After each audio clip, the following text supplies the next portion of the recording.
मुनिया भागती हुई आई और अपनी फ्रॉक की जेब में से एक पुड़िया निकाली जिसमें उसने लड्डू छुपाए हुए थे। जल्दी से पुड़िया अपनी अम्मा दादी को पकड़ाते हुए बोली, अम्मा, बहुत छुपते छुपाते हुए तुम्हारे लिए लाई हूँ, जल्दी से खा लो। अगर माई आ गई तो आज हमारी खैर नहीं। जर्जर हुए शरीर को किसी तरह समेटते हुए उस नन्ही सी चंचल सी मुनिया की दादी भीगी हुई आंखों के साथ धीरे धीरे उठी और मुनिया को गले लगाकर बोली, ना जाने कौन से अच्छे कर्म किए थे मैंने जो इतनी प्यारी बिटिया मिली मुझे। मुनिया अम्मा को अपने से अलग करते हुए बोली, लड्डू खा काहे नहीं लेती हो? आज हमारी पिटाई करवाने का सोची हो का? बुढ़िया माई बिलक उठी, ना बिटिया, पूरे हिस्से का लड्डू खाकर पाप का भागीदार ना बनना है मुझे। तू खाकर दिखा और बता कैसे हैं। मेरा पेट तो तुझे खाते हुए देखकर ही भर जाएगा। मुनिया ने आंखें तरेरते हुए कहा, माई ठीक कहती है, बुढ़ापे में सब सठिया जाते हैं। कल तो तुम्हारा कुछ मीठा खाने का मन कर रहा था, आज माई के साथ उनके काम पर गई थी तो मलकाइन के घर में कोई पूजा थी, उन्होंने ही सबको लड्डू बांटे। मुझे 4 लड्डू मिले थे, 2 तो माई ने ले लिए थे, बाबू को देने के लिए 2 बचे थे, वो मैं तुम्हार वास्ते ले आई तो तुम्हारी तो नौटंकी शुरू हो गई। इतने में कम्मो, मुनिया की माई की आवाज़ आ गई। दोनों दादी पोती की तो जान ही निकल गई। अम्मा ने जल्दी से लड्डू की पुड़िया अपने सिरहाने फटे हुए कंबल के नीचे सरका दी, क्योंकि कम्मो उन्हें 4 बातें सुनाती तो वो बर्दाश्त कर लेती, पर मुनिया को डांट पड़ते उनसे देखा नहीं जाता। उनका जी घबराने लगता।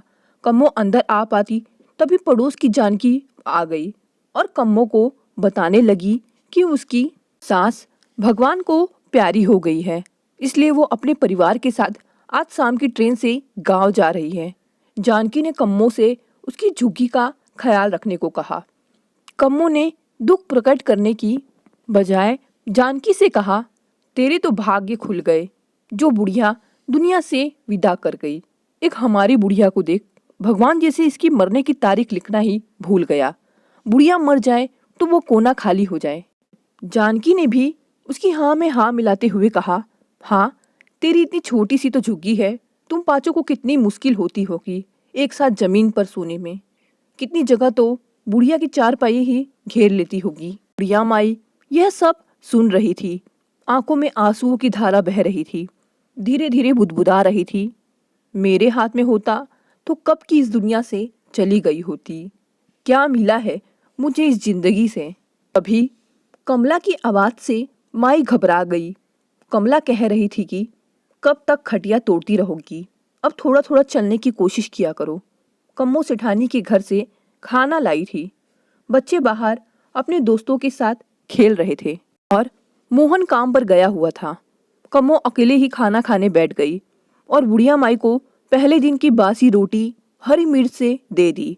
कम्मो खुद बहुत आनंद लेकर खाना खा रही थी। कम्मो सोच रही थी कि बुढ़िया उसे खाते देख चिढ़ेगी, पर उसे माँ के मन की बात माँ बनने के बाद भी नहीं समझ आ पाई थी कि माँ तो अपने बच्चों को खाता देखकर ही तृप्त हो जाती है। वो तो बच्चे ही ऐसे होते हैं जो माँ बाप का किया हुआ सब भुलाकर उनके मरने के दिन गिनने लगते हैं। बुढ़िया माई को इस बात की तसल्ली थी कि मुनिया और मोहन उसका बहुत ख्याल रखते हैं। बेटे और पोती का प्यार ही था कि वह अब तक जिंदा थी, वरना बहू के अपमान और व्यवहार से तो वो कब का दुनिया छोड़ चुकी होती। दोस्तों, किसी के साथ बुरा मत करो, खासकर बुजुर्गों से। कहानी पसंद आई तो इसे लाइक और शेयर जरूर करें और साथ ही साथ मेरे चैनल को सब्सक्राइब करना ना भूलें। धन्यवाद।